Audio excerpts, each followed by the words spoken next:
For this deep dive, we're really going to be focusing on this one particular perspective from Gayton McKenzie. Who's a pretty prominent figure in South Africa. Yeah, he's a politician and a businessman, and he's been really vocal about his involvement in the search for Joshlin.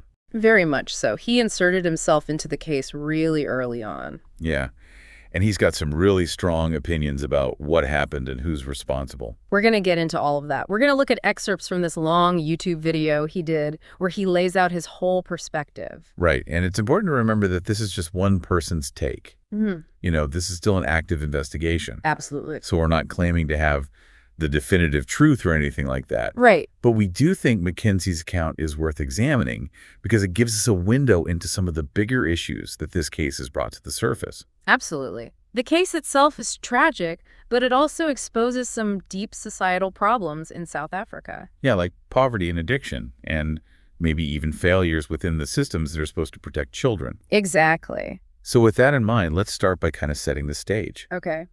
Who is Joshlin Smith, and what was her life like before she disappeared? Well, McKenzie paints a very stark picture. Okay. He describes Joshlin as a typical child from the Cape Flats. And just to remind people, the Cape Flats are these historically disadvantaged areas in South Africa, right? Right around Cape Town, and they're often associated with poverty and gang violence and social problems. So not an easy place to grow up. No, not at all. And McKenzie says Joshlin's family was struggling with a lot of these issues. Yeah, addiction was a huge problem. He specifically mentions that Joshlin's mother, Kelly Smith, was a drug addict. Right, and that her father was in recovery. And then there's the ex-stepfather who also had a history of drug abuse. It's a lot for a little girl to deal with. Absolutely. And on top of that, they were living in extreme poverty. Like really dire circumstances. McKenzie says they lived in a one-room shack. It's just heartbreaking to imagine. So we're already dealing with a very vulnerable situation here before Joshlin even goes missing. Right, and this is the backdrop against which McKenzie enters the picture. Yeah. So tell us about that. How did he get involved in the search? Well, he says he got involved on the second day after Joshlin vanished. Okay, and what were his initial impressions? He was immediately concerned about the lack of police presence.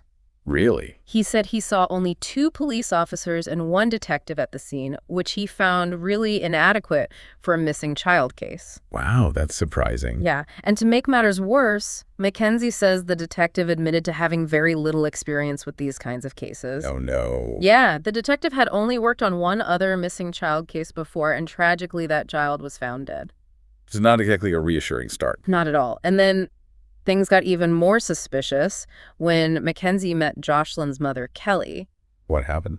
He says that within 10 minutes of talking to her, he became convinced that she wasn't being truthful. Wow, 10 minutes. Yeah, he just got a bad feeling from her. Interesting. And what specifically made him suspicious? Well, there were 4 people who were reportedly present when Joshlin disappeared. Okay. And McKenzie says their stories didn't add up. Oh, so there are inconsistencies in their accounts. Exactly. And McKenzie's thinking is that when something serious happens, people tend to remember it the same way. Right. Their stories should basically match up. Yeah. So the fact that there were these discrepancies immediately raised red flags for him. So what did he do? He went straight to the police and told them that he thought these 4 individuals should be considered suspects. He didn't waste any time? Nope. He was already convinced that something was wrong.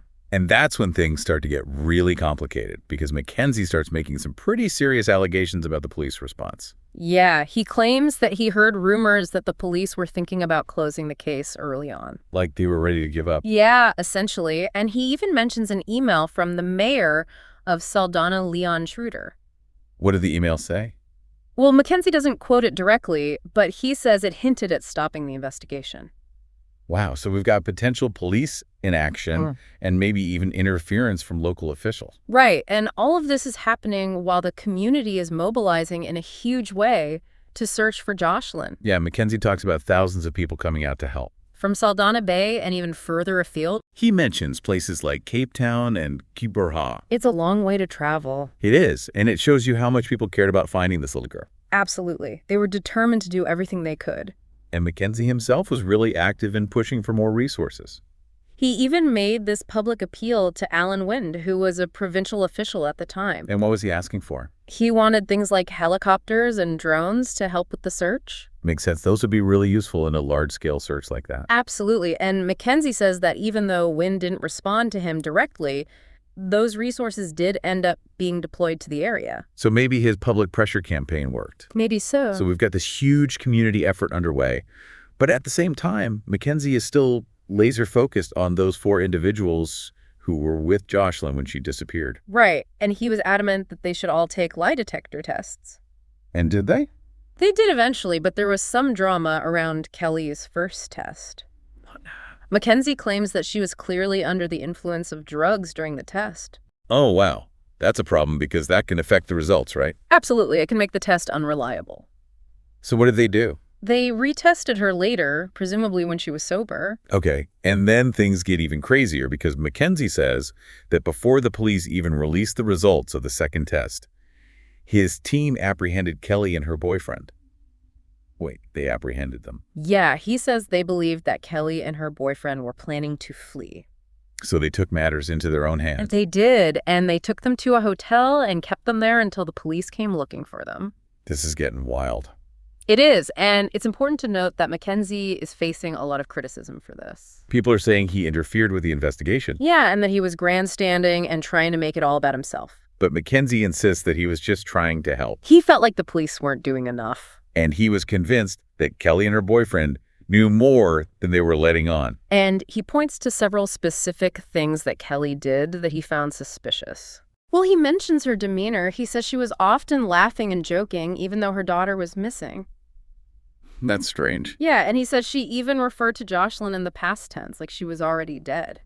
Oh, wow. Yeah, he says she said something like, "I have 2 kids left."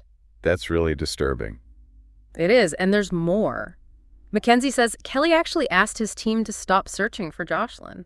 Seriously? Yeah, she said they should just accept that she was gone.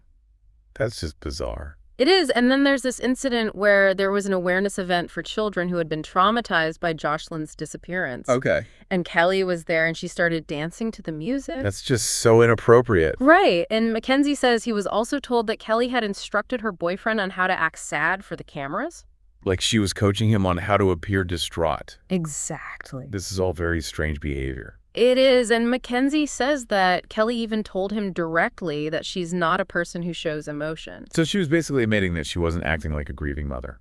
Right, and that's what really solidified McKenzie's suspicions about her. So at this point, he's convinced that something is seriously wrong. Yeah, and he starts looking into different theories about what might have happened to Joshlin. And what are the main theories that he considers? He talks about 2 main possibilities: human trafficking and ritual murder. So let's start with trafficking. What makes him think that Joshlin might have been trafficked? Well, McKenzie says that Joshlin's appearance could have made her a target. What do you mean? She was light-skinned with blue eyes. Okay. And McKenzie believes that this kind of appearance would make it easier for her to blend in internationally. So she could be taken out of the country and no one would notice.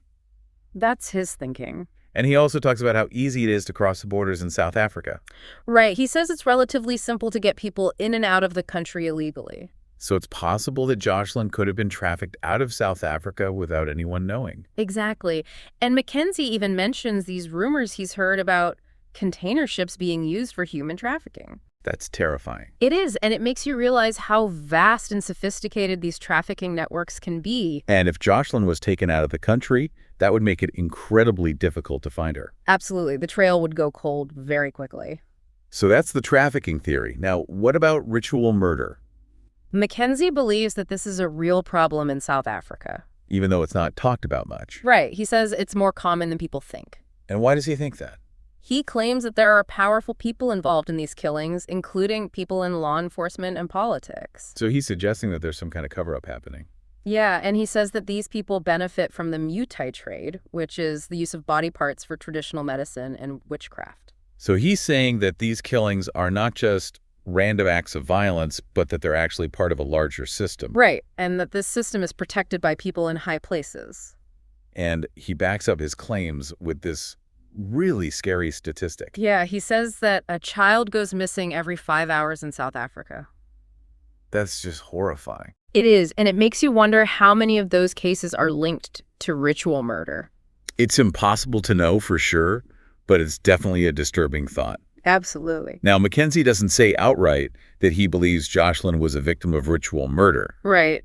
But he doesn't rule it out either. He definitely thinks it's a possibility. And he's clearly using this case to draw attention to this wider issue. He wants people to know that this is happening and that it needs to be stopped. And he's not just talking, he's actually taking action. Yeah, he was providing a lot of support to Kelly and her boyfriend. Even though he suspected them. Yeah, he gave them food and clothing and phones and even arranged for them to stay in a hotel. And why would he do that? He says he was trying to gain their trust. He wanted them to feel comfortable enough to confide in him. Right. And he claims that Kelly actually did admit to him that she was still using drugs. And that she might have sold Joshlin for drugs. Yeah, he says she told him that. Wow. That's a huge revelation. It is if it's true. But of course, McKenzie's actions have also drawn a lot of criticism. Yeah, people are saying that he overstepped his bounds. And that he interfered with the investigation. Right, and they're accusing him of politicizing the case. Like he's using it for his own gain. Exactly. But McKenzie denies all of this. He says he was just trying to help and that he was motivated by his concern for Joshlin. And he points out that he's helped to find other missing children in the past without any fanfare. Yeah, he says he's not doing this for the publicity. He just wants to find Joshlin and bring her home. And he believes that the police were dragging their feet. So he felt like he had to take matters into his own hands. Right? So where do things stand now? Well, Joshlin is still missing. There's been no trace of her. And the investigation is ongoing. But McKenzie says that he's noticed some positive changes since he got involved. Like what? He says that kidnappers are now more aware that communities will actively search for missing children. So they're less likely to target kids in Saldanha Bay. That's his thinking. And he also points to the incredible unity that he saw during the search. People from all different backgrounds came together to help. It was a really powerful display of community spirit.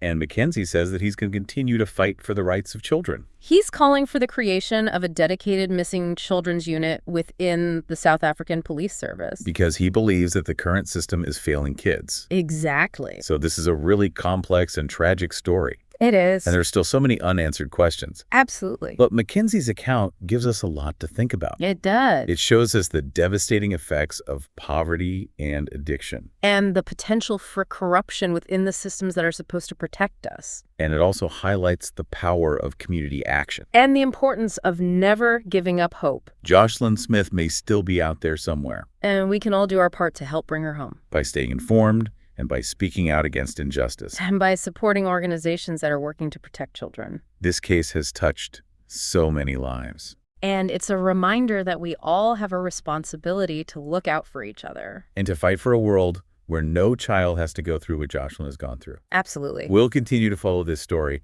and we'll keep you updated on any new developments.